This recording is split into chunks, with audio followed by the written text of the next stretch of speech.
Always lockout tagout before working on your machine. Refer to the lockout tagout video, or your owner's manual, for detailed instructions.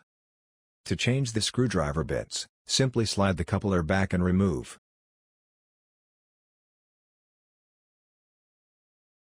Now for the split shells and receivers. First, remove the screwdriver bit. Then disconnect the air hose. Use an Allen key to loosen the holding screw at the top. Remove the receiver and spring. Then fish out the split shell and all rings. Split shell assembly is simple. First a metal ring. Then a rubber ring. Then the last metal ring. Insert the split shell assembly back into the opening. Then the screw receiver and spring. Push the receiver all the way down, back off about 1/16 of an inch of spring tension, then tighten the screw. Finally, reattach the air hose.